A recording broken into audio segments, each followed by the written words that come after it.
Bienvenue sur DMG TV, les histoires mystiques. Tu es nouveau sur la chaîne, n'oublie pas de t'abonner, de laisser un commentaire, de liker et de partager. Tu vas raconter une histoire. Il y a un numéro à l'écran sur le plus 237 655 81 90 17. Envoie ton histoire et on va jouer sur YouTube, Facebook et TikTok. On poste plusieurs histoires tous les jours sur YouTube. La chaîne c'est DMG TV. On a aussi une deuxième chaîne YouTube. On poste tous les 14 heures. La chaîne c'est DMG TV, histoire mystique exclusive. On a une chaîne Facebook DMG TV et TikTok DMG TV. D'ailleurs, les directs c'est sur TikTok les mercredis et vendredis à 20h00 heure du Cameroun. Donc, je t'invite à t'abonner sur toutes nos plateformes pour ne pas manquer les vidéos qu'on poste avec des histoires mystiques. Voilà. Donc, on va écouter aujourd'hui des histoires mystiques. S'il vous plaît, laissez un like. Ce qu'on fait, c'est pour sensibiliser. Et donc, première histoire. Bonjour DMJ, j'espère que tu vas bien. C'est la fille du Sud. Ouah, ça fait longtemps. J'espère que toi et tes abonnés, vous allez tous bien. Je suis venue te raconter plein de nouvelles histoires. Alors, la première histoire s'est passée à Château-Rouge. Voilà. Donc, vu que moi, j'habite pas à Paris, j'habite dans une ville à côté, je me rends régulièrement à Château-Rouge. Et cette fois-ci, j'avais envie d'aller me coiffer. Parce que ma coiffeuse qui me coiffait, elle a voyagé. Donc, je suis donc partie à Château-Rouge. Et quand tu arrives à Château-Rouge, tu es même dans les environs, tu as plein de gens qui sont au bord de... je ne vais pas dire au bord de la route, mais aux abords du métro quand tu arrives, qui sont là, viens te coiffer, viens te coiffer. Bref, tu as des gens voilà, qui te pressent de venir dans leur salon. Moi, je suis donc arrivée, je ne savais pas donc où donner de la tête. J'arrive, je marche, je marche. Je voyais plein de filles qui me disaient, viens, viens, viens, mais leur apparence ne me disait rien de bon. Du coup, je ne voulais pas spécialement aller vers eux. Et puis, il y a d'abord une femme. Je ne l'ai pas sentie arriver derrière moi parce qu'il y a beaucoup d'affluence là-bas. Elle me bouscule. Je me retourne, je la vois. Quand je la fixe du regard, déjà, je sens un magnétisme. Je ne sais pas comment l'expliquer, mais je sens comme si je suis attirée par elle. Pas attirée dans le sens sentimental, mais attirée comme si j'ai envie de la suivre, j'ai envie de l'écouter, j'ai envie de savoir ce qu'elle propose. Et déjà là-bas, ça m'étonne. J'ai dit que comme ça, rien qu'en la regardant. Au lieu de, elle me bouscule pour passer devant moi. On se croise, comme je dis. Elle s'excuse et tout. Et moi, je ne pars pas. Je reste sur place, je la regarde. Et je ne comprends pas pourquoi je reste sur place. Elle me regarde de la tête aux pieds. Elle sourit. Elle me dit, ah, tu veux te coiffer. Viens, je vais te montrer mon salon. Moi, je fais des tresses, machin, machin. Et je lui dis, ah, ok. Et ce qui est bizarre parce que avant elle, j'avais déjà été accostée par au moins 4 ou 5 femmes qui tressent et je ne voulais pas y aller. Ou alors, j'étais hésitante. Mais elle, je l'ai suivie même quasi instantanément. Déjà là, j'ai commencé à me sentir un peu bizarre parce que moi, comme je l'ai toujours dit ici, moi en général, quand il y a un truc qui ne va pas ou quand je ressens que l'atmosphère, la personne est bizarre, en général, j'ai des vertiges, je commence à avoir mal à la tête, je commence à avoir flou en fait. Genre, c'est mon corps qui m'alerte, c'est mon corps qui m'alerte en mode non, tu n'es pas ici, là, c'est pas bien et tout. Donc, moi, ça a toujours été comme ça. Et comme je la suivais, j'ai commencé vraiment à avoir un léger mal de tête, mais je n'ai pas fait attention. Je me suis dit, bon, peut-être c'est trop d'affluence, machin, machin. On arrive dans son salon. Dès que j'entre dans son salon DMG, je me sens mal. La tête commence à tourner. Mes yeux commencent à me faire mal. Et là, mon cœur me signale que, ah, ici, c'est qu'il y a quelque chose qui ne va pas. C'est mauvais, je ne dois pas rester là. Mais les femmes de Château Rouge sont assez fortes. Par un concours de circonstances, elle m'entraîne, elle me dit non, viens voir et tout. Elle a commencé à détacher mes cheveux, elle a commencé à peigner. Et elles font de telle sorte que tu te retrouves même là, sans savoir que tu es mis assise. Genre, elle commence à peigner tes cheveux, à mettre l'huile, tu n'as encore rien dit. Donc, la persuasion est détail. Et je ne pense même pas que c'est seulement mystique. Elles sont fortes. Imagine alors rajouter avec le mysticisme, c'est grave. Donc, du coup, pas la force des choses, je suis assise là. Elle commence, oh, tu veux quoi comme coiffure? Oh, tu veux machin, machin, machin. Je lui montre la coiffure que je veux. Je voulais les knotless. Elle me dit, ok, elle va me faire les knotless. Elle commence à me tresser, tresser, tresser. Tout se passe bien, tout se passe très bien. Elle a peigné mes cheveux, elle m'a tressé, elle m'a tressé. On a rigolé, hein. Ça s'est passé vraiment tellement vite. Mais j'ai remarqué que comme je m'étais assise là par la force des choses et puis c'était à engager, je faisais quand même ma petite prière dans mon cœur. Et j'ai remarqué qu'à chaque fois que je... Parce que je faisais par intermittence, il y a parfois, elle lançait des sujets tellement absorbants que j'oubliais parfois, j'arrêtais la prière pour bien me concentrer sur ce qu'elle disait. Et on tapait les commentaires. Mais j'ai remarqué qu'à chaque fois que je reprenais la prière, elle changeait de visage, elle se fâchait, elle me regardait et elle boudait limite. Quand j'arrête, elle lance un sujet. Quand j'arrête, elle a le sourire, elle est fière. Elle finit de me trisser, tout se passe bien. C'était une Camerounaise, je précise. On a parlé du pays, on a parlé de beaucoup de choses. Je veux donc me lever, elle a fini, je vais lui donner son argent. Elle me fait un truc, elle cogne le milieu de ma tête. Donc, elle me coxe, pour ceux qui vont comprendre, ça dit cocota ou... Bref, elle me coxe au milieu de ma tête. Et quand elle me coxe comme ça, je saute. Parce que je sens comme une décharge, je sens que quelque chose ne va pas. Et là, j'ai commencé à avoir 2 fois plus mal à la tête. À un moment, je voulais même me lever dès qu'elle a cogné. Parce qu'elle a cogné quand je me levais. J'ai eu un violent vertige. C'était surtout que je me suis même réassise. Et j'ai dû prendre même 2 à 3 minutes pour souffler, pour me reprendre. Et du coup, j'étais en colère. J'ai senti une soude colère. Je me retourne et je lui dis, mais pourquoi tu cognes ma tête? Et je la regarde avec des yeux un peu fâchés. Elle a dit non, tu sais qu'au Cameroun, quand on finissait de te tresser, on cognait au milieu de ta tête et tout. Et effectivement, c'était ça. Mais j'ai senti que c'était bizarre. Je n'ai rien dit. TMG. Je suis rentrée chez moi, j'ai repris une vie normale. 2 à 3 jours plus tard, je commence à faire des cauchemars. Je fais des énormes cauchemars. Oh, je suis au cimetière. On me poursuit. Le couteau. Oh, on m'attache. Oh, machin. Je me retrouve souvent dans des cercles. Je vois des personnes que je ne connais pas. Je suis au milieu attaché. On veut me tuer. Oh, parfois je rêve, je vois un bœuf et je me vois accoucher à côté du bœuf. Parfois je me vois, je fusionne avec le bœuf. Je suis attachée. Je faisais que des rêves comme ça pendant 3 à 4 jours. Puis je faisais les rêves là, je me dis, mais qu'est-ce qui se passe? Qu'est-ce que j'ai touché? Qu'est-ce que j'ai fait? Et à ce moment-là, c'était calme avec mes gens, mes oncles paternels, machin. Bon, je me disais qu'on n'avait pas spécialement. Bref, je ne comprenais pas. J'en parle donc à l'évêque parce que je suis suivie par un évêque et tout. J'en parle donc à l'évêque quand j'ai des petits bobos, des petits trucs comme ça que je trouve pas normal. Je lui en parle. Je lui dis que, ah, évêque, où tu vois là, je lui raconte. Il me dit, c'est peut-être ça. Il me donne des prières à faire. Il me dit de prier, de faire ceci, de faire un petit jeûne, de faire machin. DMJ, je fais un jeûne de 3 jours. Et tout. Je n'ai pas fait le jeûne sec, j'ai fait le jeûne au pain et à l'eau pendant 3 jours. J'ai récité certaines prières. Maintenant, quand je dormais, je récitais des psaumes, je faisais ceci. En fait, parce que j'avais vraiment décidé à cette période-là de ne plus être dans les combats. J'avais vraiment décidé de me calmer, de ne plus être dans les combats spirituels, de ne plus machin. Donc, je m'étais vraiment calmée. Mais bon, on ne se calme jamais dans cette vie-là, malheureusement. Le diable ne dort pas. Hérode, Hérode. Si nous on dort, tant pis pour nous. Sinon, comme ça qu'après, à la suite du jeûne, je fais un rêve. Dans le rêve, je suis couchée, je suis au cercle, je suis dans un cercle. Et je suis couchée sur une table. Les gens discutent. En fond, je vois les gens discutent de mon sort. Qu'est-ce qu'on va faire d'elle? Depuis qu'on veut la prendre, là, on n'arrive pas. Euh, Mamie nous a amené une fille ici, là. Oh, machin, machin. On discutait de moi. Et on revenait toujours au nom de Mamie, que c'est Mamie qui m'avait amené là. Et je regarde, et je ne sais pas comment, par quelle force, j'arrive à briser mes cordes. Du coup, je me lève sur la table, je les regarde. Et je crie à haute voix, Mamie, mamie, mamie, viens ici. Viens me dire ce que tu me veux. Viens me dire ce que je t'ai fait. Dans le rêve, j'étais fâchée. Et là, elle sort au milieu de la foule. Et c'est la coiffeuse. Elle me dit, oh, comment tu as réussi à briser tes liens? Je te prenais pour quelqu'un de faible. Tu cachais bien ton jeu. Oh, machin, machin, qui te protège. Tu prends cette puissance. Ou dans le rêve, je lui dis que c'est toi qui me mènes la vie dure depuis une semaine. Parce que ça faisait déjà une semaine. C'est donc comme ça que DMG, dans le rêve, je saute sur elle. On engage une bagarre. Bagarre, bagarre, bagarre. Au début, elle me tape d'abord.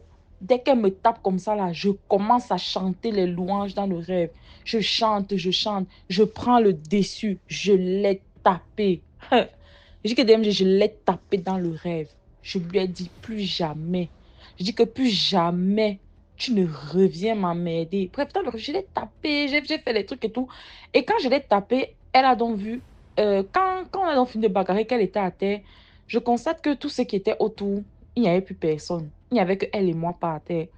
Dans le rêve, j'ai commencé à louer Dieu. J'étais tellement contente. Je chantais, je dansais. Et c'est comme ça que je me suis réveillée. Et quand je me suis réveillée comme ça, j'ai commencé, je n'ai plus fait de cauchemars, je n'étais plus malade parce que j'étais aussi malade. Je ne comprenais pas pourquoi. J'étais déjà malade. En une semaine, une semaine, je me sentais au bout de 2, je me sentais déjà tellement mal. Jusqu'à j'avais pris un arrêt maladie, je partais plus au travail. C'était grave. Donc, c'est donc comme ça que c'est terminé. Tout ça s'est arrêté. J'ai repris une vie normale et je n'ai même plus jamais eu de sérum parce qu'on n'avait pas gardé le contact ni rien. Donc, je sais pas ce qu'elle est devenue. Je n'ai plus jamais. Voilà. Donc, merci DMG. Commentez, likez, partagez. Et puis, bye! Merci beaucoup pour l'histoire. Maintenant, on passe à la deuxième histoire. Bonsoir ou bonjour à la grande famille DMG. Alors ici, je me suis rappelé d'une histoire. On a failli sacrifier ma mère. Voilà. Durant le deuil de mon père, sa famille exprimait déjà le mécontentement, comme quoi, tu vois, du genre, ton corps est couché, des gens comme a dit que toi-même, tu vas mourir, tu vas voir. Donc, il ne se cachait pas, donc, tellement il était timide, il était naïf, elle a été veuve très jeune, dans la trentaine. Tu vas mourir, tu n'as qu'un mois, tu vas mourir, tu vas voir. Tu vas voir, tout cela, on va récupérer ça. Hein, tu vas voir, tu n'as qu'un mois. On l'a regardé, on la dénigrait même. On la dénigrait, on la dénigrait, on la dénigrait. Ce qui se passe, c'est quoi? Maintenant, elle était donc seulement tu pleures ton mari. De ce quoi tu pleures le comportement des uns et des autres. Tu te sens lésé, tu te sens abandonné, tu te sens méprisé, tu te sens seul en général. Bon, son père lui a dit que moi, je ne viendrai pas à la maison du deuil, je vous attends directement au village parce que c'est un peu coûteux de faire cet aller-retour-là. Autant mieux, je vous attends au village. Et dit que, mais bon, ce qui se passe, c'est que le deuil se passera dans son village à lui, c'est pas de notre. Il dit que ne t'inquiète pas pour ça. Mon grand-père dit déjà, il était très vieux. De sur quoi on ne le testait pas, il était reconnu. Je ne veux pas dire, je ne peux pas entrer dans les détails de peur qu'on ne reconnaisse mon histoire. Je ne sais pas qui écoute. La fille dit, bref, il a dit, la seule chose que je pourrais te dire, c'est que tes enfants ne doivent pas venir. Viens seul. Elle était quelqu'un qui écoutait à la lettre son père. N'est-ce pas que on finit de faire le deuil au quartier? Il faut maintenant que le corps aille au village. Elle arrive. Dès qu'elle arrive, ils sont arrivés. Généralement, le corps ici au Cameroun, le corps quitte dans la nuit. Enfin, de moi pour aller dans mon village, on quitte dans la nuit autour de 3h, 4h, 5h, comme ça. Ça dépend de la distance de ton village, afin d'arriver au petit matin. Quand elle arrive au petit matin là-bas, dès qu'elle a posé son pied au sol, c'est son père qu'elle voit. Donc le monsieur l'attendait là. Il a dit, ne t'inquiète pas, tu vas me trouver là. Dès que elle descend de la voiture, son père lui tend la main. Il arrête par la main. Elle dit que quand il a arrêté par la main, il lui a transmis quelque chose à la main. Il lui a dit, tu arrêtes ça. Tu ne bois ni ne manges. Tout ce qu'on viendra te donner, il faut refuser. Ta chose, tu arrêtes à la main.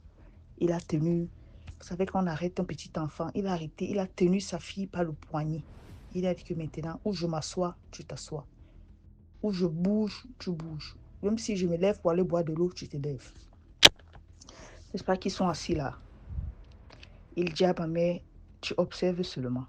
Tu ne dis rien. Tout ce qu'on vient te donner, tu refuses. Parce que où tu es là, on t'avait déjà sacrifié. Donc, c'est ton corps, c'est toi qu'on attendait maintenant pour finir le travail. Je suis venue là pour tout bloquer. Il dit, observe juste. On vient, on lui donne à boire. Elle dit, elle ne boit pas. On vient lui donner à manger. Elle dit, elle ne mange pas. Une femme dit que, mais toi, tout ce qu'on te donne, tu refuses. Elle dit, j'ai pas faim. Mon grand-père, il est là, il le regarde, il ne répond pas. Après, il y a une dame qui vient, mon grand-père avec sa femme. Bon, parce que la maman de ma mère était décédée depuis. Il avait pris une deuxième femme avec qui ils ont fait des enfants. Donc, ma maman, elle a perdu sa mère, elle avait peut-être 3 ans, un truc comme ça. Donc, mon grand-père s'était remarié. Il y a une dame qui reconnaît la belle-mère de ma maman. Elle dit, qu'est-ce que tu fais ici? Elle dit, non, c'est ma belle... On dit quoi? Ma belle-fille. Je ne connais même plus comment on dit. Oh. Enfin, c'est la fille de mon mari qui a perdu son mari, c'est son corps qui est là. Elle dit, ah bon? Elle dit, c'est mon mari ici. Elle dit, ah bon? Elle dit, hé, tu me dis quelque chose là. Elle dit, pourquoi? Elle dit, non, non, non, ça va, ça va, ça va. Après, on vient, on appelle ma mère. Viens, on te donne à manger, tu ne manges pas. On te donne à boire, tu ne bois pas. Tout ce qu'on te donne, même la canette de nourriture que vous êtes venu avec, tu refuses de manger. Bien, alors on va faire les rites des machins, des machins. On lui a expliqué des choses, des non-sens là. Mon grand-père dit, il n'a pas lâché la main de sa fille. Il dit que je sais ce que je suis en train de faire. Si elle te lâche, c'est comme si je t'ai laissé. On va te prendre. Mon grand-père lui-même, il était simple. Je tiens à préciser qu'il n'était pas simple. Je tiens à préciser. Il est reconnu dans leur communauté. Ce n'est pas que simple dans le mal. Quelqu'un qui faisait du bien, mais ne lui cherche pas les noises. C'est ça. Il avance, on dit que viens, on va te... Il dit à ma mère, donc il ne parlait pas, il fait seulement les gestes, lève-toi, et se lève. On l'amène derrière une case là-bas. Il y avait des femmes assises. Il y avait, vous savez, comme une réunion. Les femmes étaient assises. On dit qu'on va te nettoyer. Oh, le veuvage est monté, est descendu. Ok. Mon grand-père dit que bon, il pense qu'il est temps que je parle. De ce que je sache déjà, vous me connaissez. Les femmes disent que non. Déjà, une là-bas prend avec tout son courage. Elle dit que, mais tu fais même d'abord quoi ici? Qu'est-ce que tu fais ici? On a dit que la veuve doit venir. La veuve doit venir. On doit lui faire des traitements. Toi, tu viens faire quoi ici? Ce sont des choses des femmes. Tu as vu un homme ici? Ce sont des choses des femmes. On doit la nettoyer, le veuvage. Mon grand-père dit que, je tiens d'abord à rappeler que ce monsieur avait 2 femmes. Comme elle a voulu livrer ma fille, vous vous êtes permise, n'est-ce pas? Vous êtes permise. Elle est où? Venez aussi lui faire le veuvage là. Elle dit non, on doit faire seulement avec celle avec qui il vivait. Elle dit, mon grand-père dit, je dis, allez l'appeler, elle vient aussi faire ce veuvage. Non, on ne peut pas. Elle dit que vous connaissez très bien ce que vous êtes en train de faire. Déjà, il n'y a pas de veuvage chez nous. La femme est libre. Des traditions, il n'y en a pas. Ton mari est mort, il est mort. De quel veuvage vous voulez faire à ma fille? Si vous ne me dites pas ce que vous voulez faire à ma fille, où vous êtes placé là, quelqu'un va tomber ici. Qu'est-ce que vous voulez faire à ma fille? Ou bien qu'est-ce que vous avez voulu faire à ma fille? Vous ne parlez pas. Vous connaissez qui je suis. C'est là où celle qui avait vu sa femme, elle était parmi ces femmes-là. Elle dit, c'est vous qui étiez à côté de telle. Elle dit que oui, il dit c'est ma femme. Il dit que vous voyez mon chapeau. Chez nous, ces gens en particulier ont un chapeau particulier. Il dit, vous voyez mon chapeau. Vous connaissez dans nos villages, quel qu'en soit le village, des gens qui portent ce chapeau. Vous connaissez qui je suis. Ils disent que non, tu es même là. Qui tu es? Qui tu es? Il dit que ainsi vous avez voulu sacrifier ma fille. Vous pensez, vous connaissez qui je suis. Vous pensez être fort. Êtes-vous prête? Êtes-vous prête à ce que vous voulez faire là? Est-ce que vous êtes prête? Les femmes ont dit que mais toi tu es même d'abord qui? Tu parles ici, tu viens nous menacer, pourquoi? Celle qui avait salué sa cousine, bien avant, la femme de mon grand-père, dit que de toutes les façons, moi je ne suis pas là. L'autre dit que tu n'es pas là, pourquoi? On avait conclu que nous sommes là, nous toutes. Tu vas t'asseoir ici. Tu vas t'asseoir ici. Elle s'assoit. Il dit, je me présente. Je suis telle. Une qui crie là-bas, hey! Pourquoi on nous a pas dit ça? Pourquoi on nous a pas dit ça? Qu'est-ce qu'on a voulu nous faire là? Une qui dit, moi je ne suis plus là. Je ne suis plus là. Je ne suis plus là. L'autre qui lance, bah, moi-même, je ne suis plus là. Je ne veux plus. Je ne peux plus. Je ne suis pas prête à faire cela. Donc, les gens de la famille de mon père l'avaient déjà livré en sacrifice. Donc, les sorcières du village, on leur avait déjà dit qu'il y a la viande qui arrive. Faites de ça ce que vous voulez. Vous entendez que quelqu'un a enterré son mari, il est resté.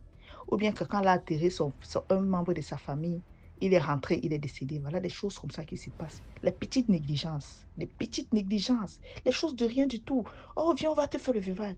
Oh, viens prendre la nourriture ici. Voilà l'eau que tu dois souvent boire. Voilà ce que les enfants doivent faire. Attention, tout se passe durant les deuils. Les femmes ont dit, si vous ne voulez rien faire, donc on dit, je ne suis plus là. Je ne suis plus partante. Je ne veux plus. Il dit, vous fuyez encore pourquoi? Vous fuyez encore pourquoi? Restez là. Vous allez rester là. Vous allez me dire ce qui voulait se passer ici. Et laissez-moi vous dire que je connais ce qui voulait se passer. Qu'est-ce que... Qui vous a donné l'autorisation de vouloir manger ma fille? Qui vous a donné? Ah non, la famille se plaint. La famille se plaint. Ils veulent rester avec la maison. Ils veulent la chasser. Ils veulent la chasser de la maison. Ils veulent prendre tout ce que le monsieur a laissé. Alors, ah bon. C'est pourquoi on nous a dit qu'alors, on nous a dit qu'il y a la viande qui vient, elle n'est pas protégée. Donc, je ne sais pas, dans leur clan là, vous savez, dans les clans, il y a les sorciers. Les nouvelles passent aussi comme dans la vraie vie. On leur avait déjà dit que voilà, la viande, faites de ça ce que vous voulez. Donc, toutes les femmes là qui étaient assises étaient les sorcières du village. Mon grand-père, en quittant de chez lui, avait déjà lancé ses courriers et il a vu que si l'homme, ton sang arrive là-bas, on va manger jusqu'au dernier rempart. C'est la raison pour laquelle il a dit, tes enfants ne bougent pas. Tes enfants ne bougent pas. Toi, tu viens, je vais me charger de toi. Toi, tu es mon enfant. Donc, les femmes ont confessé. Donc, on a voulu à manger à la sorcellerie, soi-disant des traditions. On va te faire des rites. Mon grand-père dit qu'il n'y a pas de rites chez nous. On ne connaît pas ça dans ma région. On ne connaît pas ça chez nous. Il n'y a pas de rites. Il n'y a pas de rites. Les rites, ça n'existe pas. Le rite de veuvage n'existe pas. Qu'est-ce que vous avez voulu faire à ma fille? Qu'est-ce que vous avez voulu faire à ma fille? Tout le monde a confessé. Ah non, voilà. Donc, on a voulu la manger à la sorcellerie, une genre comme ça, pour voler les rites. Les rites de quoi? Il faut faire attention quand vous partez dans les villages. Chez nous, on nous dit, mon grand-père nous avait appris que quand on enterre, tu prends tes pieds, tu pars. Tu n'es pas obligé de dire au revoir aux gens. En allant dire au revoir, là, on va te saluer, tu vas ramasser ta part. Tu n'es pas obligé de côtoyer les gens, tu es gentil plus que qui. C'est lors des deuils qu'on mange la prochaine viande. C'est tout. C'est tout. C'est lors des deuils. C'est lors des deuils que tout se passe. Tu entends l'autre est parti, c'est vrai, l'autre est parti. On finit souvent le travail lors des deuils. On avait là travailler lors des deuils. On travaille souvent bien avant. On finit lors des deuils. Quand tu peux atterrir celui qui va te précéder, il faut faire attention, mes chers amis. Voilà comment il sauve sa fille. Et la chose qu'il lui a donnée à main, il lui a dit, tu vas me jeter l'histoire-ci que je t'ai donnée. Quand tu vas arriver chez toi, tu jettes. Il a lâché la main de sa fille quand elle entrait dans la voiture pour rentrer. Et bon, là, tu dis, je ne suis pas là-haut. Tu voulais faire quoi? On ne tente pas tout le monde dans la vie. Le monde, c'est ce qu'il est. Une femme comme ça qui n'a rien fait, innocente de surcroît. Et c'est même aussi son innocence là. C'était un peu la petite histoire que je voulais raconter. Ciao. Merci beaucoup pour l'histoire. Maintenant, on passe à la troisième histoire. Commentez, likez, partagez. Salut DMG, tu vas bien, j'espère. J'espère que tout le monde va bien. Likez, partagez. Un coucou à toute la grande famille DMG. Au passage, sagesse de Paul. Franchement, j'écoute ses histoires et franchement, c'est un bon narrateur. Il y a aussi la maman de Turquie là. Plus de bénédictions sur vous. Et DMG, je suis là aujourd'hui, c'est pour vraiment expliquer une histoire. Une histoire qui m'a vraiment marqué. C'est l'histoire de ma soeur. Paix à son âme, elle ne vit plus. Et elle était malade. Bon, C'est une maladie, franchement, la maladie a duré, c'est une maladie qui l'a emporté et tout. Et la maladie a commencé en 2018 parce qu'elle est décédée en 2019. Et la maladie a commencé en 2018 et avec les soins et tout, elle a fait beaucoup, beaucoup de soins. À chaque fois qu'elle va, on dit elle a anémie, il y a l'anémie et tout. Souvent, elle va à l'hôpital, les médecins ne trouvent pas grand-chose. Et il y a des fois, ça va, il y a des fois aussi, elle chute. On la ramène à l'hôpital, elle peut faire 2 mois, elle ressort, ça va. Souvent aussi, elle est juste à la maison, mais ça va pas trop, c'est pas trop la grande forme, franchement. C'est aller comme ça jusque où tout va basculer, c'est en septembre 2018, où franchement, ça n'allait pas du tout, du tout. Et là, ils l'ont emmenée à l'hôpital. Euh, Ils l'ont emmenée à l'hôpital. Elle a fait au moins 1 ou 2 mois où franchement, maman, que je suis allée à l'hôpital, j'avais les larmes aux yeux parce que c'était plus la même. Et elle m'a dit comme ça que quand je suis allée la voir à l'hôpital, elle m'a dit vraiment que il y avait une dame qui était venue la voir et la dame lui a dit que son problème, c'est pas vraiment un problème naturel, que c'est vraiment un problème mystique et que ce qu'ils ont fait, en fait, la personne qui a fait le truc, c'est que elle va vraiment avoir besoin du sang, en fait. C'est pourquoi elle était beaucoup anémie. Elle était une fois anémie, la parenthèse, c'est qu'il veut faire une parenthèse. Une fois, elle était anémie, elle était à 2 grammes, même les médecins ne croyaient pas en fait. Parce qu'elle a 2 grammes, elle mâche, elle fait ses trucs. Mais pour quelqu'un qui a 2 grammes, on peut dire c'est presque la mort en fait. Mais elle était là, elle vivait toujours, mais elle était à 2 grammes. Mais la dame lui a dit, faut jamais qu'elle accepte qu'on lui fasse une transfusion parce que si elle faisait la transfusion, le but de la personne qui a fait ce sort-là, c'était qu'elle fasse une transfusion et à partir de la transfusion, elle allait choper des maladies. Comme ça, la médecine allait pouvoir expliquer c'est telle ou telle maladie qui est en train de la fatiguer, alors en bas, c'est pas en fait, c'est pas la maladie en question, tu vois. Et là, ça n'allait pas jusqu'à ce qu'elle dise, elle n'a pas le choix. Avec les prières et tout, on a prié, on faisait tout, mais elle dit elle n'a pas le choix. Et euh, elle a fait la transfusion. Et c'est là que tout a basculé. En septembre, là, c'est là que tout a basculé. Et comment, à chaque fois, on trouvait quelque chose. Souvent, les médecins viennent dire, aujourd'hui, on a découvert une tumeur. Aujourd'hui, on a découvert l'insuffisance rénale. Il y avait toujours quelque chose. Les médecins même, ils savaient plus. Eux-mêmes, ils étaient mélangés. En fait, la personne qui a vraiment fait ce truc-là, en tout cas, nous, on va pas voir les charlatans. Nous, notre famille, c'est pas trop ça. Ou les marabouts, ou les ngangas, comme vous le dites au Cameroun, ou je sais pas si c'est au Congo ou au Gabon. Mais nous, chez nous, Euh, on parle plus des marabouts, des féticheurs et tout, mais nous, on va pas voir toutes ces personnes.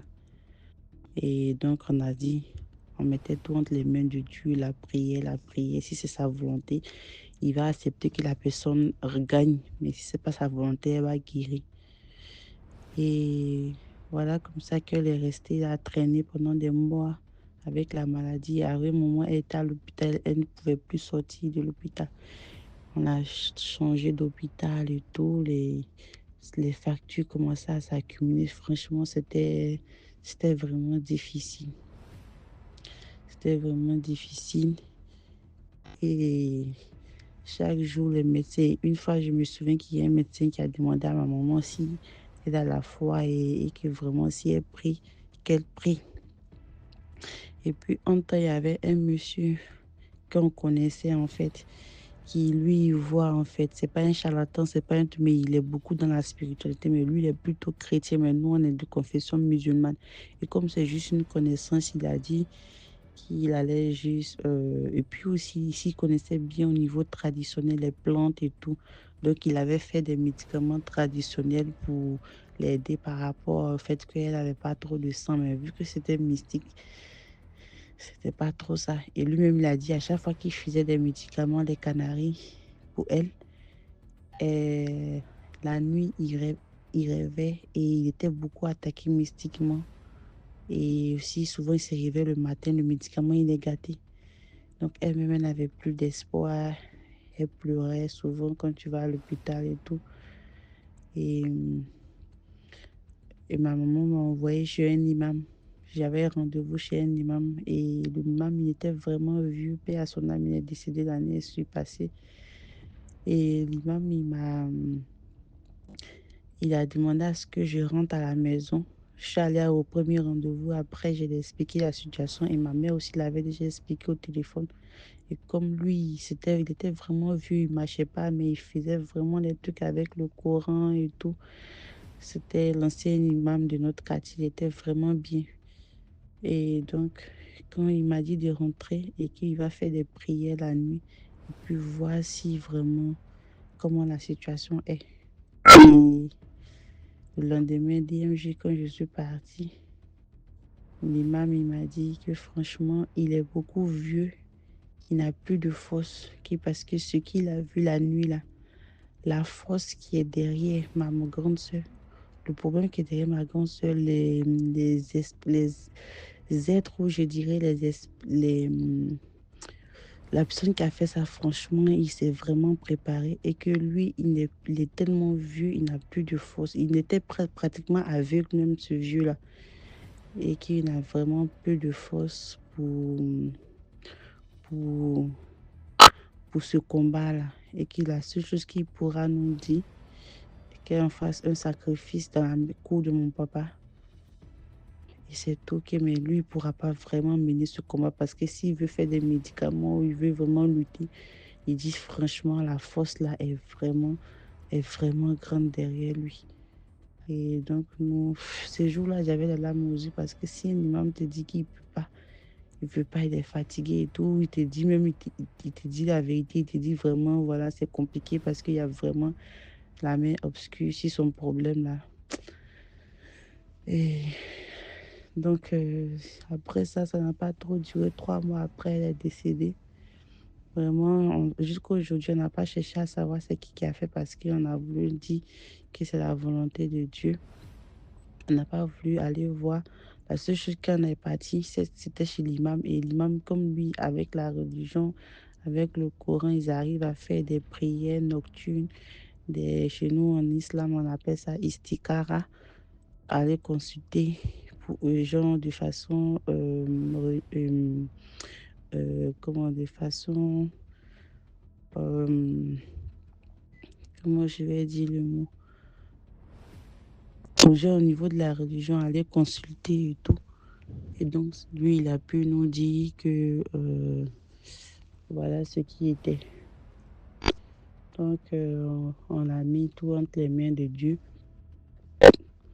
J'espère qu'elle repose en paix où elle est. Comme on le dit toujours, vraiment, le dehors est mauvais. Et jusqu'à aujourd'hui, moi et puis mes soeurs, ma mère, on se demande qui est-ce qui a pu faire ça. Qui est-ce qui a pu vraiment, qu'est-ce qu'elle a pu faire à la personne pour que la personne vraiment puisse s'acharner sur elle comme ça, au point vraiment, parce que elle avait toutes les maladies qu'ils ont citées.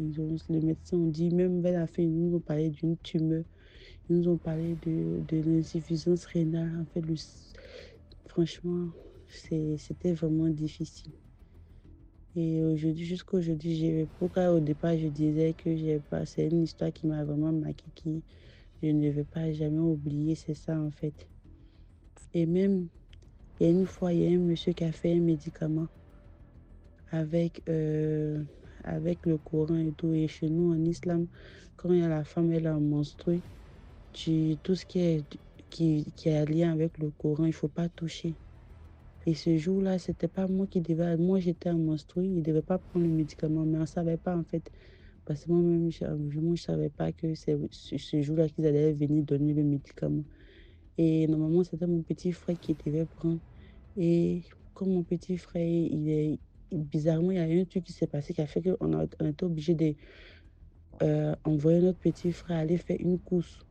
Et quand le monsieur qui devait livrer le médicament, il est arrivé, il n'y avait pas autre chose, on ne savait pas. Et moi, ils m'ont appelé vite fait, tout en oubliant que ce jour-là, j'étais en menstruée et tout. Et puis bon, c'est pas que quand tu es en menstruée, tu dis à tout le monde. Donc les gens n'avaient même pas ça en tête. Mais ma maman savait parce que lors de la prière, je n'avais pas prié. Et là, après ce rappel, mais 5 minutes après que j'ai pris le médicament, elle se rappelle que, oh, fallait pas toucher et tout, alors que j'avais déjà pris. Et puis, je me souviens bien que le monsieur, on n'arrivait pas à se voir. Et au moment où on s'est raté tellement, au moment où on va se croiser, bizarrement, le dernier endroit où on s'est croisé, c'est devant la morgue de la ville en question où on était. Donc, c'est un peu ça. Et j'ai pas mal d'histoires mystiques autour de sa maladie et puis aussi autour de disons, tout ce que j'ai vécu et tout. Et donc, je viendrai certainement pour d'autres histoires mystiques. Donc, c'était un peu ça, vraiment, la prière. Je sais pas qu'est-ce qu'on peut dire parce qu'on a prié, on faisait tout. Et mais bon, on s'est dit que si c'est arrivé, c'est que Dieu a permis que la personne vraiment puisse agir. Sinon, si Dieu n'avait pas prévu, ça n'allait pas arriver. Donc, toujours mettre sa foi en Dieu, toujours prier, parce que franchement, jusqu'à aujourd'hui, je pense que ça serait le jour de la résurrection qu'on ira voir chez Dieu. Ou peut-être elle saura qui lui a fait ça sinon. Franchement, je ne peux pas savoir pourquoi l'être humain, on peut être aussi méchant jusqu'à ce point. En fait, parce que, je sais pas, mais bon. Likez, partagez, abonnez-vous. Merci beaucoup pour l'histoire. Maintenant, on passe à la 4e histoire. Salutations à toute la communauté DMG. Commentez, likez, partagez. C'est toujours la prunelle de l'œil de Dieu. Je voudrais intituler mon histoire aujourd'hui, on ne sait plus à qui faire confiance. Première partie. Alors un jour, je reçois une dame qui est venue me voir et elle m'a fait part de ses difficultés, des problèmes qu'elle rencontrait. En 10 ans de mariage, elle n'a pu qu'avoir 2 enfants et elle a fait 4 fausses couches. Et la plus grosse difficulté qu'elle a, elle fait des saignements continus. Et à l'hôpital, on a découvert des fibriomes, des kystes et autres dans son corps. Elle saigne presque chaque jour au point qu'elle doit avoir des tas de serviettes hygiéniques avec elle. À cause des vertiges et de la fatigue, elle a été condamnée à laisser le travail pour se concentrer à domicile et mener quelques activités. Elle est tellement frappée par cette maladie que même son teint est devenu bizarre avec des boutons, avec des choses qui apparaissent sur la face et sur le corps. Alors quand elle est venue nous voir, après l'avoir écoutée, nous avons décidé d'engager un programme de prière.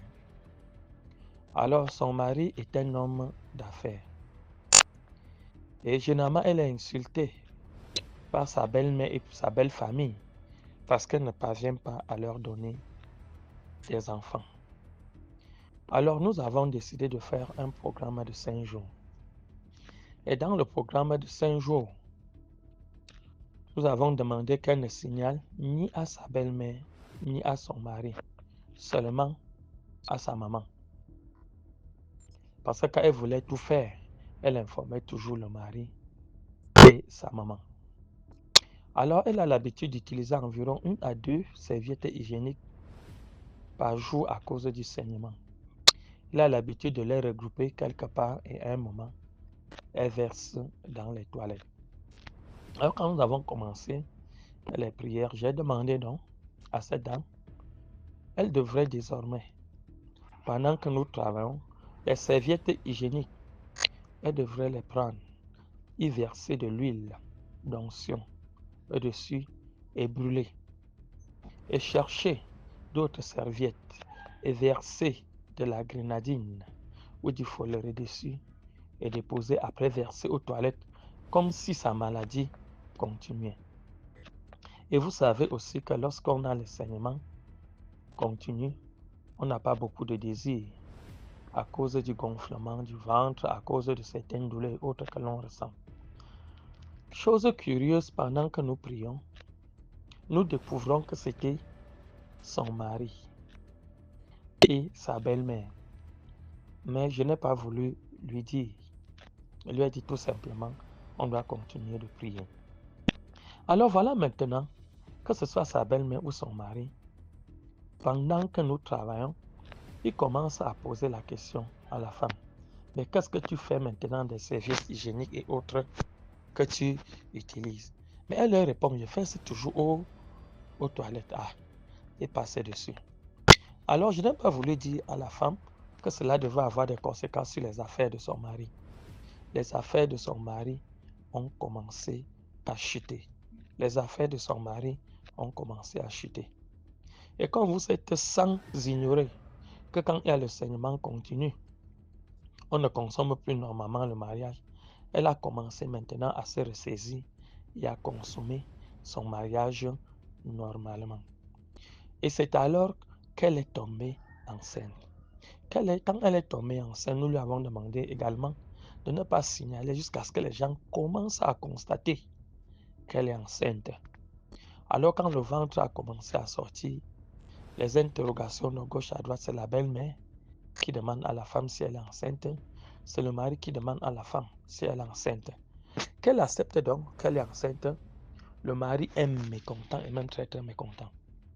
Le mari pose donc la question à une femme qui en 10 ans de mariage n'a que 2 enfants avec 4 fausses couches. Comment peux-tu attendre à l'heure que nos affaires sont en train de chuter pour tomber enceinte? Est-ce que c'est normal? Comment tu peux faire les choses ainsi? Mes affaires sont en train de dégringoler de gauche à droite. Et la belle-mère a répété toujours la même chose. Et c'est là où la femme a découvert qu'il était comme cela. La belle-mère et son fils étaient des complices. Chacun peut tirer sa part de leçon.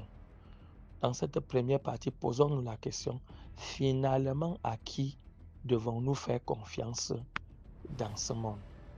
Le monde est formidable, vivons seulement. C'est toujours la prunelle de l'œil de Dieu. À la prochaine vez. Merci beaucoup pour l'histoire. Maintenant, on passe à la 5e histoire. Likez, s'il vous plaît. Salutations à toute la communauté DMG, commenter, liker, partager, c'est toujours la prunelle de l'œil de Dieu. On ne sait plus à qui faire confiance. Deuxième partie.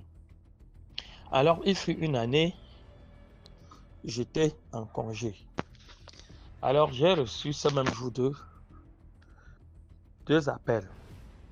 Premier appel, il s'agissait d'une maman qui m'appelait pour la situation de sa fille qui avait fait 3 ans de mariage et n'avait pas enfanté et elle était toujours malade. Le deuxième cas était le cas d'un jeune footballeur qui subitement a vu ses reins se paralyser au point qu'il était sur béquille. Et on avait fait le tour des hôpitaux, on n'avait rien découvert au point que l'on tâtonnait le traitement. Alors aux deux familles, je leur ai signalé que j'étais en congé et que ce n'est qu'après 2 semaines que l'on pouvait se rencontrer.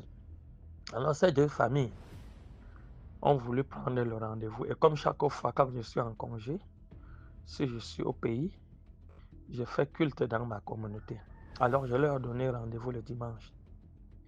Le dimanche, j'ai reçu la première famille qui était constituée de ce joueur, de sa petite soeur, de sa maman de l'agent du joueur et de son entraîneur. Alors, nous avons échangé et je leur ai donné rendez-vous dans 2 semaines, une fois que je serai de retour de mes congés. J'ai reçu donc la maman et sa fille. Alors, j'ai donné rendez-vous à la maman, mais la maman a refusé catégoriquement. Et la maman a continué de me supplier pour que je puisse aider sa fille. Et moi, j'ai aussi catégoriquement refusé. J'ai demandé à la maman de repasser dans 2 semaines car tout travail nécessitait du repos. La maman s'est mise à pleurer et a continué de me supplier, continué de me supplier. Pendant que j'étais en train d'échanger avec la maman, c'est alors là où cette fille, qui était presque muette, timide, se lève et commence à m'invectiver en me disant « Je ne peux rien, je ne suis rien, je ne peux rien, je ne suis rien, je ne peux rien. Si elle a dépassé les autres, ce n'est pas moi qui vais réussir. » Alors j'ai pris la boule au bon. J'ai envoyé donc la maman aller m'appeler ceux qui étaient à l'église pour travailler. Ils sont venus chercher la fille, sont descendus. Et nous sommes arrivés à l'église et nous avons commencé le combat.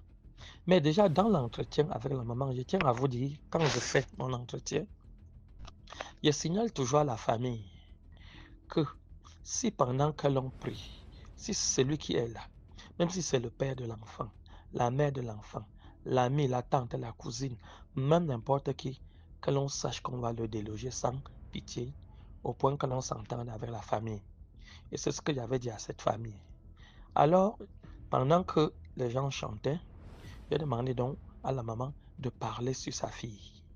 Elle a parlé, je lui ai demandé d'aller au fond, de se mettre à genoux et de prier pendant que nous travaillons. DMG, chose curieuse, nous prions et nous interrogeons la fille. Nous interrogeons le chef d'équipe, parce que c'est toute une équipe qui était là. Imaginez-vous qui était là. C'était la maman de la fille.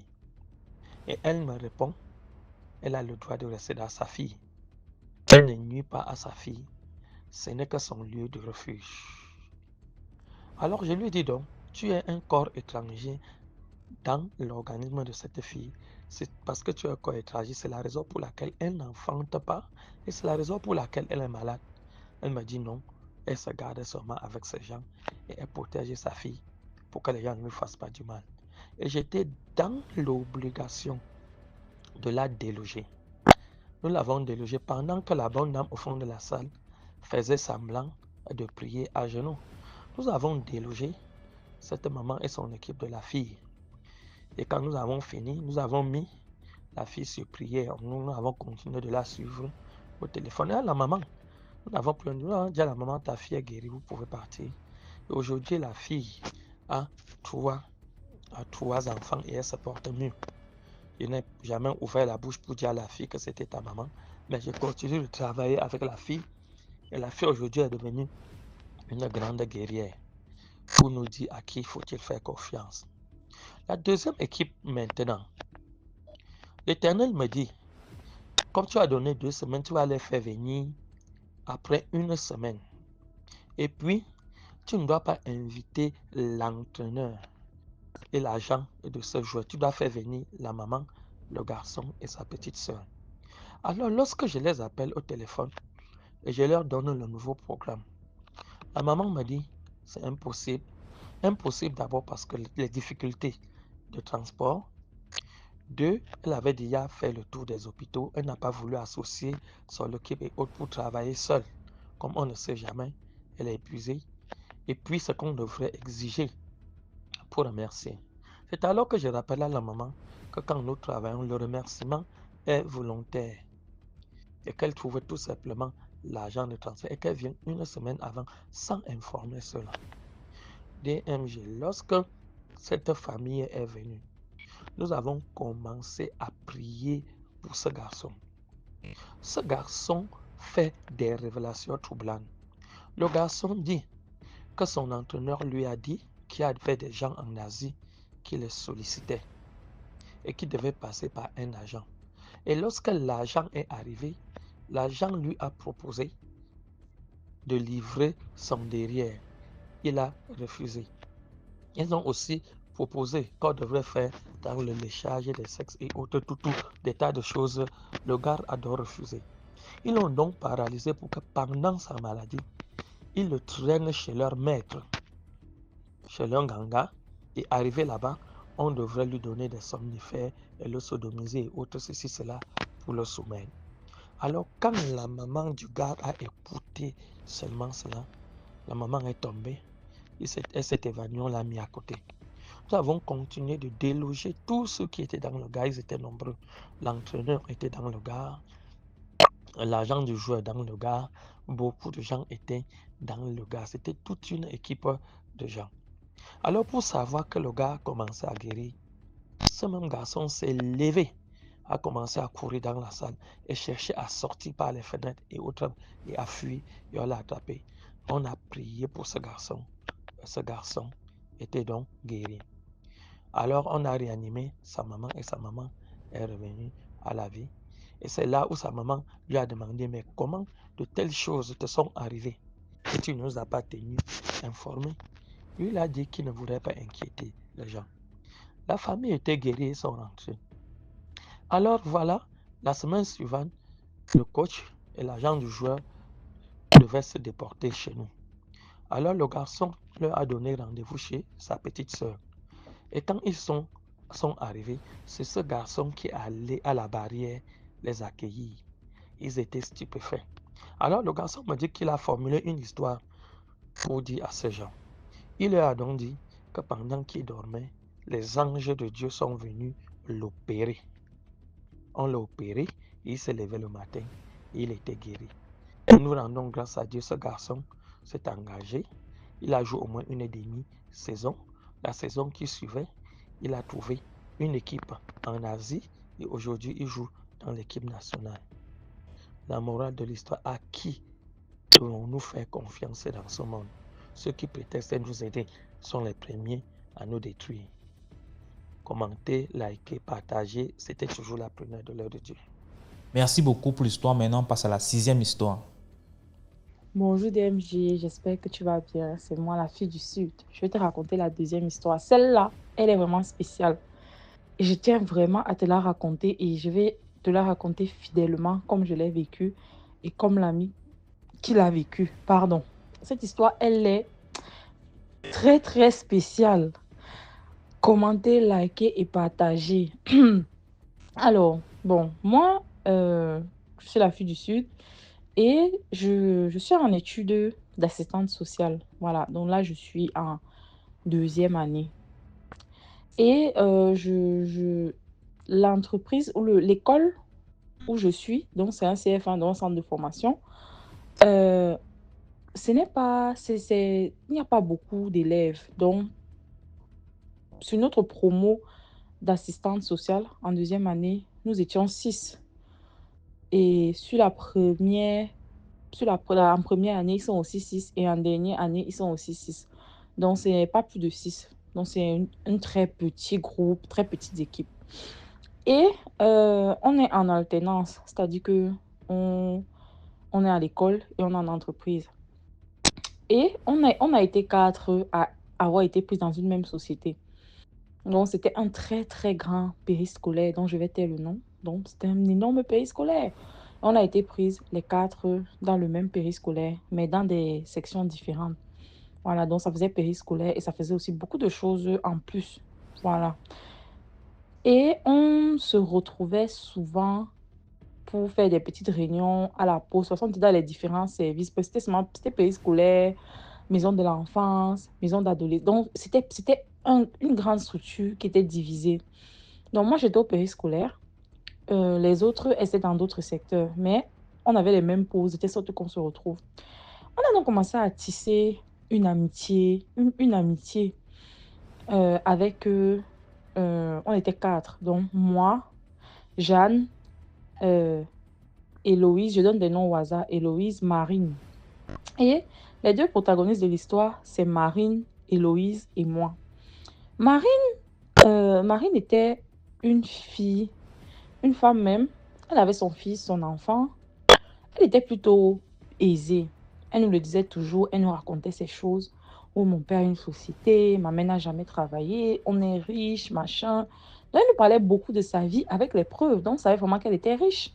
On lui demandait donc, mais pourquoi tu travailles, machin? Elle dit que non, elle ne veut pas rester sans rien faire. Elle aime travailler, elle n'a pas de soucis. On lui disait donc, ok. Oh, mon père a une société, mon père fait ceci, il est devenu soudainement riche. On se disait, moi, personnellement, je me dis toujours que les blancs, quand on me dit qu'un blanc est sorcier, pour moi, je suis moins enclin à croire que si c'est un noir. Et pourtant, les blancs font bel et bien la sorcellerie, et peut-être même pire. Oh, moi, je suis riche, machin, machin, machin, machin, machin. Ok, on est là. Hmm. C'est donc comme ça qu'on avait donc eu une fête de Noël. La fête de Noël avait donc eu lieu. Et la famille de Marine était là parce que comme c'était une très grande fête, vous pouvez venir avec votre famille parce que on fait des activités, les machins, les blancs, ils aiment bien ce genre de choses.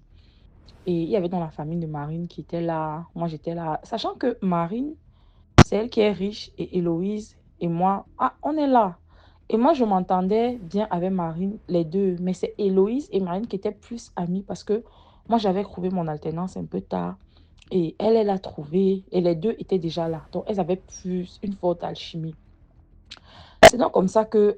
et apparemment, sa famille connaissait parce que parfois, son mari venait la chercher, son frère, machin, machin, parce qu'elle ne conduisait pas. Donc, c'est plus sa famille qui venait la chercher. C'est donc comme ça que on est à la fête de Noël comme ça. Moi, je suis à l'intérieur, moi, je danse et tout. Et là, Héloïse sort. En sortant, elle a donc croisé le grand frère de Marine. Le grand frère de Marine lui dit que, ah, où tu vois là, on va organiser une fête pour Marine. Ça va être son anniversaire. On va organiser une fête dans un chalet et on a vu que vous étiez très, très amis et elle parle beaucoup de toi et elle nous a montré tes photos. Héloïse dit, ah oui, oui, bien sûr, les trucs des Blancs, oui, on va faire une fête, machin, machin, machin. Elle est contente et tout, oui, fête surprise. Moi, on ne m'a pas demandé. Donc, quand elle est venue, elle m'a dit ça. J'ai dit, ok, c'est bien. Et elle m'a dit, il ne faut pas dire à Marine, machin, machin. J'ai dit, ok, il n'y a pas de problème. La fête, c'était jeudi. Et l'anniversaire surprise, ça devait être samedi. Sachant que Marine, elle a deux grands frères. Elle a un autre qui est, lui, il n'est pas trop dans la famille. Elle disait que c'est un peu le rebelle parce qu'il n'était pas d'accord avec certaines choses de la famille. Nous, on ne comprenait pas où elle voulait en venir. C'est donc comme ça que Marine nous raconte bien après, Héloïse nous raconte bien après que euh, le deuxième grand frère lui a donné rendez-vous à un endroit pour commencer à parler de l'organisation, pour la surprise, machin. Et on voulait qu'elle soit présente, qu'elle aide aussi à la déco, machin, machin, que ça fait plaisir. On invite tous les amis de Marine. Ok. Donc, comme ça, donc, samedi matin, ils sont donc partis, ils ont commencé à faire les achats, décorer le chalet, machin, machin. Et entre-temps, il y avait une autre amie de Marine qui était chargée de la discret pour qu'elle ne vienne pas. Tout s'est bien passé et tout. Et maintenant, on lui dit donc, bon, tu reviens donc le soir. Et on va donc tous se cacher pour attendre Marine pour lui faire la surprise. Et Louise dit, ok. Elle rentre chez elle, elle se prépare et tout et tout. C'est donc comme ça qu'on lui dit, le thème, c'est le rouge. N'oublie pas, tu dois être habillée tout en rouge. Rouge, rouge. Elle dit, il n'y a pas de souci. Elle dit qu'elle a acheté une longue robe rouge avec une cape. Parce que le but, c'était d'avoir aussi une cape, en fait. Parce que Marine, elle aime une série, là. Bref, je ne me rappelle plus le nom. Et dans la série, là, les femmes avaient les capes rouges comme ça sur la tête, les longues robes. Bref, et c'était un peu l'univers de la série qui voulait recréer. Elle dit, OK. C'est donc comme ça que elle arrive là-bas. Elle dit que quand elle arrive, elle constate que l'atmosphère a changé. Ceux qui étaient souriants avec eux dans la journée, ils sont devenus froids, bizarres. Et il y a une effervescence. Tout le monde est dans une joie bizarre. Elle ne comprenait pas. Elle arrive, tout est placé. Elle dit que mais la décoration qu'elle avait faite, ce n'était plus exactement la même. Il y avait des bougies rouges, blanches, noires. Il y avait un énorme pentagramme au sol ce n'était pas là. Et c'était un peu le genre façon secte, façon là. Donc, et au milieu, en fait, on avait mis le pentagramme au sol. Et au milieu du pentagramme, il y avait une longue table. Et c'est là où on avait mis les boissons, les trucs. En fait, le chalet était de telle sorte que c'était en étage. Et au milieu du chalet, C'est donc là qu'il y avait le salon. Et ils ont fait donc le pentagramme au sol. Et au milieu du pentagramme, ils ont mis la table, les boissons, les machins. Donc c'était le centre. Elle dit que ça l'a un peu fait frissonner, que elle a trouvé ça un peu glauque. Même l'ambiance avait un peu changé et tout. Mais il était toujours souriant avec elle. Donc elle n'a rien dit. Elle savait que on devait attendre Marine. C'est son anniversaire. Elle est là et tout. Et là, subitement, le père et la mère de Marine viennent vers elle. Ils disent, ah, tu es revenue, ça va, machin, machin. Elle dit, oui, ça va. On commence à parler, ah, la soirée sera belle. Hein. Est-ce que tu sais qu'aujourd'hui, c'est la moisson? Elle dit que, moisson? Quelle moisson? Elle dit que non, non, c'est une tradition chez nous depuis tel temps, depuis que j'ai eu mon entreprise, depuis machin, mon grand-père, machin, machin. On a toujours une soirée où on fait la moisson. C'est tous les 3 ans. Elle dit, moisson? Et ça consiste en quoi? Elle dit, non, on doit sacrifier un lapin. Lapin? Elle dit, ah ok, d'accord, vous allez sacrifier le lapin ou machin, machin. Elle dit, bon, le père lui dit que, on sacrifie en général le lapin et le sang de ça, on fait bouillir, on prépare avec et on mange. Elle reste haut. Bon, en tout cas, ok, il n'y a pas de problème. Elle est là, elle est là, elle est là, elle est là. Elle dit que elle a d'abord commencé à frissonner, mais elle est restée tranquille. Elle a commencé, elle marchait dans le chalet, on l'envoie à la cuisine chercher des verres, des trucs. Elle arrive à la cuisine. Elle voit l'un des oncles de Marine. Le gars est en train d'aiguiser des couteaux, des haches. Donc, il était en train d'aiguiser des objets hyper tranchants, des petites hachettes et tout. Il aiguisait sereinement comme un boucher. Dès qu'il la voit, il dit que c'est toi et tout, c'est toi le lapin. Elle dit que c'est moi le lapin, comment donc? Elle a commencé à sentir ça bizarre et immédiatement son instinct de suivi s'est activé que mais cette histoire, ça peut être bizarre. Ils peuvent me faire n'importe quoi ici et on ne va jamais me retrouver. Parce que toutes ces allusions, parce qu'à chaque fois qu'elle marchait dans une pièce et croisait un membre de la famille, on lui disait seulement qu'on lui parlait de lapin, on lui faisait des allusions en mode que c'est elle le lapin. Donc, pour qu'elle comprenne. Et elle a remarqué qu'à un moment, on a fermé la porte d'entrée. On ferme la porte d'entrée comment? Puisque Marine est censée arriver, c'est son anniversaire. Elle a commencé à paniquer. Et le chalet là était grand parce que leur famille est riche. Dans le chalet là, il y avait au moins 10 chambres. Elle a dit que Seigneur Jésus, si c'est moi qui veux le sacrifier, je vais faire comment ici? C'est donc comme ça que tout doucement, elle commence à s'éclipser. Elle monte à l'étage. Elle dit qu'elle va faire comment? Sachant qu'à l'étage, c'était quand même assez haut. C'était quand même 2 mètres. Hein? Puis c'était un chalet construit en hauteur. Donc c'était quand même long. Donc c'était de telle sorte que pour sauter même de là, d'une chambre, pour fuir, ça allait être compliqué parce qu'en plus, elle est au milieu. Donc sa voiture était garée à un endroit. Pour aller là-bas, on l'aurait vu. En plus, c'est la neige parce que Marine adorait la neige. Donc, c'était un peu dans les montagnes, façon. Donc, c'était tout un scénario, en fait. Tout un scénario. Parce que l'histoire ne se passait pas à Paris. L'histoire se passait dans les Vosges. Dans les Vosges. C'est là-bas qu'on faisait l'anniversaire. Donc, on lui avait tout payé, le carburant. Tout était fait de telle sorte que elle accepte et que tout se passe bien. Voilà. Je n'ai pas précisé ça. Elle sait qu'elle fait comment. Est-ce qu'elle s'enferme dans une chambre? Que s'ils veulent lui faire quelque chose, comment elle va faire? Et c'est comme ça, donc elle court, elle va s'enfermer dans une chambre. Elle est dans la chambre, elle pleure, elle sait qu'elle fait comment. Elle n'a pas de téléphone sur elle parce que son téléphone est dans son sac et le sac c'est en bas. Et quand elle est arrivée, on a pris son manteau, on a pris ses choses.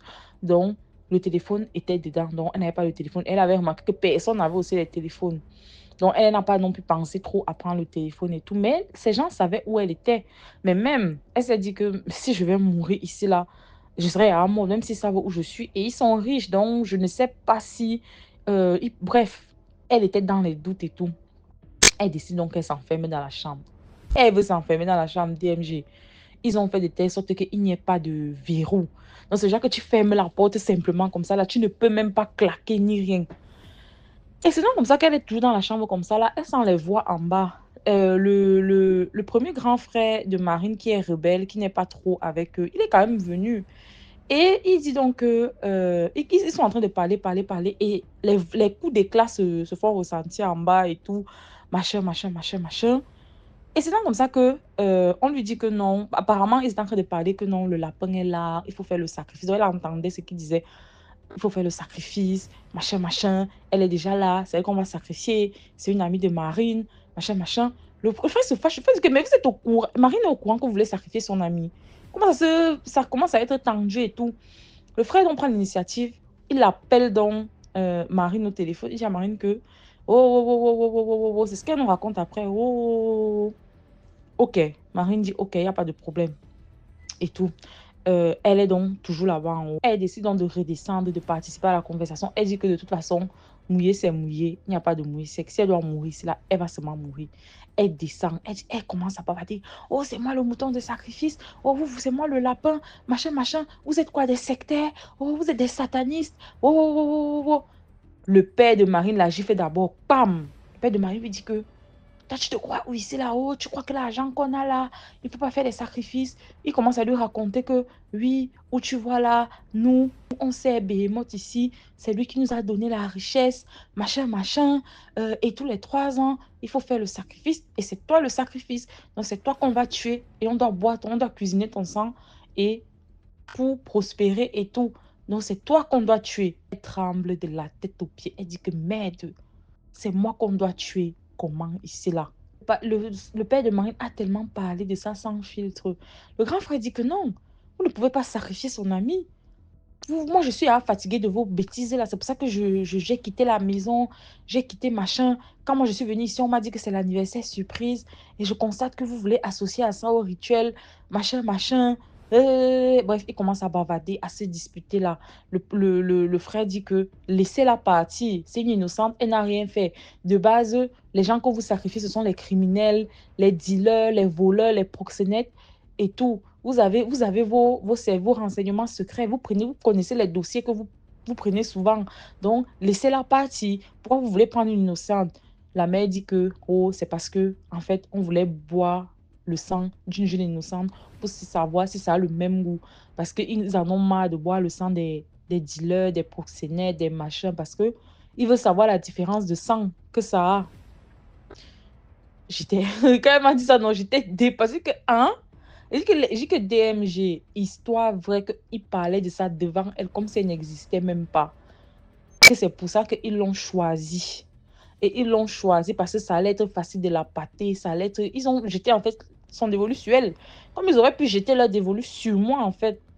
Le grand frère dit que moi je ne suis pas d'accord. Je n'ai jamais été d'accord avec ces pratiques. Mais c'est ça qui nous donne de l'argent. Ça fait on est millionnaire. Mais on doit continuer comme on faisait avant. Et tout. Et si vous persistez, moi, je vais tout dire à Marine. Parce que Marine, en fait, dans leur famille, c'est la seule fille. Donc, c'est la fille chouchou à son père. Et en général, depuis toute petite, elle mène un peu son père à la baguette. C'est ce qu'elle nous disait souvent, que quand elle dit quelque chose, son père écoute. Donc, son père l'aime tellement. Son père dit que, oh, ça va alors, on va la laisser partir, on va chercher quelqu'un d'autre, machin, machin. Alors, on va dire que oui, chercher quelqu'un d'autre. Moi, je ne peux pas cautionner que vous tuez une innocente et pendant que vous laissez les criminels dehors. Et donc, oh, qu'elle se casse alors qu'elle parte vite avant qu'on ne change d'avis.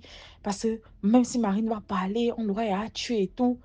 Et on a que dès qu'elle tournait la tête comme ça, la personne qui aiguisait les couteaux était venue avec les couteaux. Et elle dit qu'en fond, comme ça, là, elle a vu une grosse table en bois avec les chaînes. Donc, en fait, on devait l'enchaîner sur la table en bois, faire les rituels, la tuer et manger et boire son sang. C'est ce qu'elle a dit. Elle voyait, on avait apprêté tout en fait. Elle dit que son père avait apporté un habit spécial.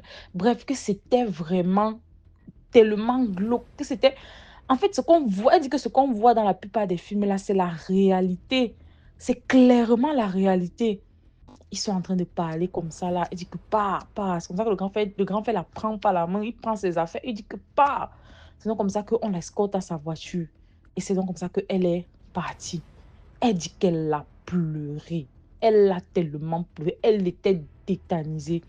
Elle arrive chez elle. Elle va me raconter ça à qui? Comment? Elle dit qu'elle a raconté ça à personne de chez elle. Et tout. Donc, quand elle est donc revenue et tout, elle a donc pris le temps de nous raconter ça. Parce que moi, je lui racontais aussi souvent les petites histoires que moi j'ai vécues, que moi je crois beaucoup à la spiritualité, machin, machin. C'est ça qu'elle a osé me raconter. Et depuis ce jour, Marine n'est plus jamais revenue à la promo. On ne l'a plus jamais revue. Elle avait appelé pour dire que non, machin, machin. On ne l'a plus jamais revue après cette histoire. Et que DMG, quand elle me raconte encore ça, que elle dit que ce qui l'a traumatisé, c'est qu'en passant à la cuisine comme ça, elle voyait le gars en train de limer les hachettes, les machettes, les couteaux. Donc, c'est-à-dire qu'on allait lui faire ça. Elle était en train de limer. Que c'est toujours la table de torture là qui m'a choquée. Table de torture. Ils étaient habillés différemment. Ils étaient déjà. La pièce était à là comme si. Elle dit que si le grand frère n'intervenait pas, on allait la sacrifier. On allait la sacrifier de fou. Parce qu'il disait que dans une chambre, ils ont un hôtel. Donc, quand ils finissent comme ça, ils mangent les restes là. Il y a certaines parties que les restes là, ils exposent à l'hôtel, ils font des trucs. Donc, c'était une dinguerie. C'est une dinguerie, cette histoire. Donc, tout je peux dire que les Blancs aussi font la sorcellerie. Les Blancs aussi font la sorcellerie. Et c'est pas les jeux, c'est aussi les sacrifices et tout. Non, DMG, voici l'histoire que je voulais te raconter. Bon, certains m'ont dit que ce n'est pas mystique, mais moi, je tenais quand même à te la raconter. Voilà. Bon, jusqu'à présent, un petit update. Elle est assez traumatisée jusqu'à présent. Elle est même suivie par un psychiatre. Elle, ça ne va pas, ça ne va plus dans sa tête. Ça ne va vraiment plus très, très bien dans sa tête. Elle dit qu'elle fait des cauchemars, machin. Elle voit c'est le Baoumé, c'est le Mahomet en question. C'est un démon apparemment. Elle le voit souvent régulièrement. Il vient, il lui dit que moi, c'est Mahomet. Tu as vu ce que mes enfants ont fait, machin, machin. Donc, elle le voit souvent dans ses rêves. Elle fait des cauchemars. Ça ne va pas. Elle est suivie par un psychiatre DMG. Elle a quitté aussi la formation. Je suis restée là. On est resté que 2 dans notre promo. Sa vie est, j'ai envie de dire, sa vie est gâchée psychologiquement. Et moi, je pense que ce n'est pas simple. Ça doit être les séquelles par rapport à ça. Parce qu'elle disait aussi que ils ont aussi des pouvoirs. Ils ont les pouvoirs, donc pas les pouvoirs en mode ils se téléportent, machin. Ils ont les pouvoirs inoptiques. Ils peuvent entrer dans ta tête, les trucs comme ça. Donc, l'histoire est longue. J'ai vraiment essayé de condenser tout ce que j'ai pu. Voilà. Commenter, liker, partager et puis bye. Voilà, c'est tout pour aujourd'hui. J'espère que vous avez aimé la vidéo d'aujourd'hui. Commentez, likez, partagez. Si Tom Schnezois a raconté, envoie ton histoire numéro à l'écran. On se prend demain pour une autre vidéo. Ciao.